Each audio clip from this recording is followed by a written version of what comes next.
लावण्या, तुम फिर से डोसा ले आई। तुम रोज रोज सांभर कैसे खा सकती हो? हर डिश में तुम्हारी कोकोनट होता है और ऊपर से नारियल चटनी भी ले आई। तुम तो नॉर्थ इंडियन डिश में भी कोकोनट का तड़का लगा दोगी और सारा मजा खराब कर दोगी। ए पुष्पा, चुप बैठ। मैं केरल से हूँ और हम लोग रोज डोसा सांभर खाते हैं। जैसे तुम लोग रोज रोटी खाते हो, हम इससे बोर नहीं होते। और हाँ, जैसे तुम हर डिश में बटर घी लगा देते हो ना, वैसे ही हम कोकोनट तेल का इस्तेमाल करते हैं। समझे प्यारे पुष्पा? मेरा नाम पुष्पा नहीं पुष्पक है, पुष्पक लावण्या जी। दोनों ऐसे ही हंसते मजाक करते खाना खा लेते हैं और अपने काम में लग जाते हैं।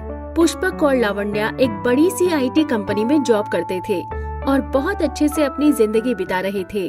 पुष्पक के घर पे खाना कुक बनाता था और लावण्या अपने हाथों से खाना बना कर लाती थी। बाय लावण्या, कल मिलते हैं और कोकोनट से परहेज करना। दफा हो जाओ पुष्पा। बाय, कल मिलते हैं। पुष्पक और उसके दोस्त अपना गांव छोड़कर शहर में जॉब करते थे और किसी को भी खाना बनाना नहीं आता था। पुष्पक के घर पर कुक लगा था जो उसका और उसके दोस्तों का खाना बनाने रोज आता था और सब लड़के उसी का बनाया खाना अपने टिफिन में लेकर ऑफिस जाते थे। उनका कुक शशि नेपाल से था और नेपाली कुक के हाथों में तो वैसे ही जादू होता है। कुकिंग के नाम पर इन 4 लड़कों को कुछ समझ नहीं आता था, एक मैगी को छोड़कर। पुष्पक और उसके 4 दोस्त नॉर्थ इंडिया से थे। भैया, आज बढ़िया सा कढ़ाई पनीर बनाओ। बड़े दिन हो गए कुछ तड़कता भड़कता खाए हुए। साथ में हरी चटनी भी बनाना भैया। नान लगा दोगे तब तो पूरी आग लग जाएगी, मजा आ जाएगा। राहुल, तू धनिया तो लेकर आया नहीं। शशि भैया किसकी चटनी बनाएंगे, तेरी? मैं ही क्यों लाऊं हर बार? पुष्पा, पुष्पक, मैं झुकेगा नहीं साला।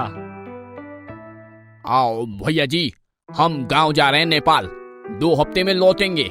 आपको कुछ दिन बाहर का खाना खाना होगा, पर मेरा जाना जरूरी है। हमारे गांव में कोई बीमारी फैली है, इसलिए मुझे जाना होगा। माफ करना साहब जी। अरे भैया, हमारा खाना, आपके हाथ का खाना बहुत मिस करेंगे। पर खैर, आप जाओ, आपको भी घर वालों को मिलने जाना है। आप जाओ, आराम से हम मैनेज कर लेंगे। ये लो अपना एडवांस।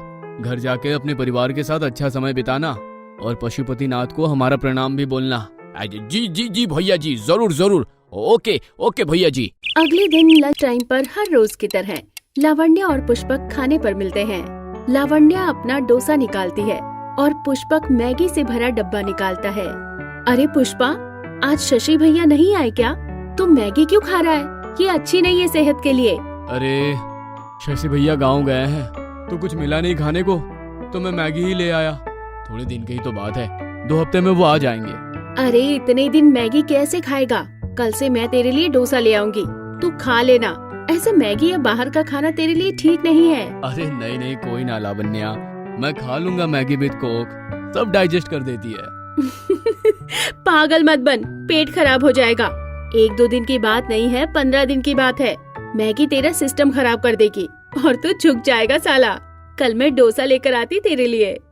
लावण्या अगले दिन घर से पुष्पक के लिए भी डोसा बनाकर लाती है और पुष्पक को दे देती है। लावण्या की लंच टाइम के दौरान एक मीटिंग होती है और वो पुष्पक को डोसा देकर चली जाती है। पुष्पक फिर से घर से मैगी बनाकर लाया था, पर लावण्या उसे डोसा खाने को बोलती है। उसने लावण्या से डोसा ले तो लिया, पर मैगी उसे टेस्टी लगती थी और उसने वही खा ली और डोसा फेंकने बाहर चला गया। पुष्पक डोसा लेकर ऑफिस से बाहर गया और डोसा ऑफिस के बाहर बैठी एक अम्मा को दे दिया, जो डोसा देखकर बहुत खुश होती है। अम्मा के चेहरे पर एक अलग ही रौनक आ जाती है और वो खुश होकर आशीर्वाद देती है, पर बोलती कुछ नहीं, बस मुस्कुरा देती है। पुष्पक को उसे डोसा देकर काफी अच्छा लगता है। अगले दिन भी पुष्पक मैगी लेकर आता है और लावण्या उसके लिए डोसा। दोनों फिर से अलग अलग टाइम पर खाते हैं और पुष्पक मैगी खा लेता है और फिर से वो डोसा ले जाकर बाहर अम्मा को दे आता है। अम्मा हर दिन पहले से ज्यादा तंदुरुस्त और खुश नजर आने लगती है, जिसे देखकर पुष्पक भी मन ही मन बहुत खुश हो जाता है। ऐसे ही 7 दिन बीत जाते हैं और पुष्पक का पेट खराब रहने लग जाता है। यार, ये रोज रोज मैगी खा के मेरा तो पेट खराब हो गया है। मैं अब और नहीं खा सकता। तू लाइट खाना खा, जैसे चावल, दाल, डोसा। डोसा तो मैं रोज फेंक कर आता हूँ। क्यों? तुझे अच्छा लगे या ना लगे, पर तेरे लिए इस टाइम बेस्ट है डोसा। मैं तो अपने ऑफिस में रोज डोसा ही खाता हूँ। एक तो हेल्दी है और ऊपर से जल्दी पच भी जाता है। मैं वो खाकर ज्यादा एक्टिव महसूस करता हूँ। राहुल बोल तो सही रहा है, पर अम्मा के चेहरे की खुशी देखकर मन खुश हो जाता है। अगर कल मैं डोसा खा गया तो अम्मा क्या खाएगी? उसके चेहरे की खुशी तो मिस हो जाएगी। पुष्पक लावण्या को कॉल लगाता है। यार लावण्या, कल प्लीज मेरे लिए 2 डोसा लेकर आना। मेरा एक से पेट नहीं भरता, इतना टेस्टी भी होता है। हाँ पुष्पा, क्यों नहीं, तू चाहे तो 3 ले आऊंगी मैं। Don't worry, see you tomorrow. Thanks Lavanya, thanks a lot. अगले दिन लावण्या पुष्पक को 2 डोसा देकर मीटिंग में चली जाती है और पुष्पक 1 डोसा खा लेता है और दूसरा ऑफिस के बाहर बैठी अम्मा को दे आता है। अम्मा बहुत खुश होती है और उसे मलयालम में आशीर्वाद देती है। अम्मा पुष्पक को कहती है, एंडे अल्लाह अनुग्रहांगलम। क्या कहा अम्मा? हाँ। पुष्पक अम्मा की बात समझ नहीं पाता, पर उसके भाव समझ जाता है कि अम्मा बहुत खुश है और उसे आशीर्वाद दे रही है। और ऑफिस में जाकर वो लावण्या से कहता है कि अम्मा ने एंडे अल्लाह अनुग्रहांगलम बोला। अरे पुष्पक, अम्मा मलयालम में तुम्हें आशीर्वाद दे रही थी और इसका मतलब है बहुत सारा आशीर्वाद। ओह अच्छा, मैं समझा। अचानक कोरोना काल शुरू हो जाता है और सब काम धंधे ऑफिस बंद होने लगते हैं। हर और हाहाकार मच जाता है और लावण्या और पुष्पक की जॉब भी चली जाती है। लावण्या केरल चली जाती है और पुष्पक अपने गांव पंजाब चला जाता है। घर में पैसे की किल्लत को देखते हुए पुष्पक के माँ बाप उसे कोई काम ढूंढने को कहते हैं। बेटा, पिताजी तो बीमार है और इस टाइम उनका बाहर जाना भी सही नहीं है। तू ही कोई नौकरी ढूंढ, कोई काम धंधा जिससे घर चलता रहे। अब तो धीरे धीरे सब पैसे खत्म हो रहे हैं और बिना पैसे के कैसे गुजारा होगा। पुष्पक की माँ, तुम बेटे को कुछ मत कहो। मैं जा रहा हूँ ना कुछ काम देखने आज। बच्चे को कुछ मत कहो। नहीं पिताजी, आपको कहीं जाने की जरूरत नहीं, मैं कुछ देखता हूँ। पुष्पक लैपटॉप पर देखता है कि इस मुश्किल काल में लोग खाना तो खा ही रहे हैं, क्यों ना खाने का ही बिजनेस शुरू किया जाए। पर पुष्पक को तो कुछ बनाना ही नहीं आता था, मैगी के अलावा। ऐसे ही परेशान होते हुए वो भगवान से प्रार्थना करके सो जाता है। पुष्पक को सपने में वही अम्मा दिखती है जिसे पुष्पक लावण्या का बनाया डोसा खिला दिया करता था। उठो बेटा पुष्पा।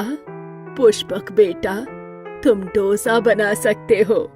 मैं सिखाऊंगी डोसा कैसे बनाते हैं। अम्मा, मुझे तो कुछ नहीं बनाना आता। मैं कैसे बनाऊंगा डोसा? कैसे अपने परिवार की मदद करूंगा? तुम बस अपने माँ बाप का आशीर्वाद लेकर कल से ही अपनी दुकान लगा लेना, बाकी ऊपर वाला संभाल लेगा। अम्मा पुष्पक को आशीर्वाद देती है और पुष्पक का सपना टूट जाता है, पर वो अम्मा की बात पर पूरा विश्वास रखकर उसी टाइम अपनी दुकान के लिए सामान इकट्ठा करना शुरू कर देता है। वो लावण्या को फोन मिलाकर सारे सामान की लिस्ट बना लेता है और बाजार से सुबह सुबह ले भी आता है। अगले दिन पुष्पक माँ बाप के पैर छूकर आशीर्वाद लेता है और डोसा का ठेला लगा लेता है। जैसे ही वो सब सामान को हाथ लगाता है, उसी समय उस सामान से डोसा सांभर बनने लग जाता है। वो सबसे पहले डोसा सांभर अपने माँ पिताजी को देता है और साथ ही भगवान को भी भोग लगाता है। उसके तवे पर बढ़िया डोसे बनने शुरू हो जाते हैं। वो और उसके घर वाले देखकर हैरान हो जाते हैं कि पुष्पक कैसे इतने अच्छे डोसा बना पा रहा है, जो मैगी में भी पानी कम ज्यादा डाल देता था। पुष्पक के डोसे की महक जैसे हर ओर फैल जाती है और लोग खिंचे चले आते हैं उसके ठेले पर डोसा खाने। अरे पुष्पक, इतना सा था जब हमारे से चॉकलेट खाता था और आज तू डोसा बनाकर हमें खिला रहा है। वाह बेटा वाह, ला एक डोसा दे मुझे। जी अंकल। अरे वाह, ये तो जैसे जादुई डोसा है। क्या महक, क्या स्वाद, ऐसा लग रहा है जैसे साउथ इंडिया में बैठकर ही खा रहा हूँ। अरे पुष्पक, 2 डोसे देना। अभी अभी पुलिस के डंडे खाकर आया हूँ। बीबी ने भेज दिया था डोसा लाने को। अच्छा किया तूने घर के पास ही दुकान खोल ली, बढ़िया किया। सब लोग डोसा खाकर खुश हो जाते हैं और स्वाद ऐसा कि लोग उंगलियां तक खा जाए। अम्मा के आशीर्वाद से पुष्पक घर बैठकर अपने घर को संभाल पाया और कोरोना के समय में अपने परिवार की मदद भी कर पाया। पुष्पक ने लावण्या को फोन करके सारी बात बताई तो लावण्या भी हैरान रह गई। अरे वाह पुष्पा, तू तो सच में नहीं झुका रे, तूने तो कमाल कर दिया। अब नहीं लावण्या, आई एम सॉरी यार, मैंने तेरे डोसे बाहर अम्मा को दे दिए। पर यार तेरा डोसा सही में बढ़िया है। तू मुझे डोसा ना देती तो मुझे ना अम्मा मिलती और आज मेरे परिवार का क्या ही हाल होता। इट्स ओके पुष्पक, तूने मैगी खाकर जो गलत काम किया था ना, उसे तूने अम्मा को डोसा खिलाकर सही कर दिया। एंडे एला अनुग्रहांगलम, एंडे एला अनुग्रहांगलम। पुष्पक को अपनी गलती का एहसास हुआ कि उसने कभी लावण्या के डोसे की सराहना नहीं की। उसने लावण्या को धन्यवाद दिया और उसे अपने बिजनेस में साझेदार बनाया। इस कहानी से हमें सीख मिलती है कि हमें किसी की राय का, उसके खाने का मजाक नहीं उड़ाना चाहिए। हर किसी में कुछ न कुछ खास होता है। हमें दूसरों की कला और कौशल की सराहना करनी चाहिए। कभी कभी साधारण चीजें भी जादुई शक्ति रखती हैं। बस हमें उन्हें पहचानने की जरूरत होती है।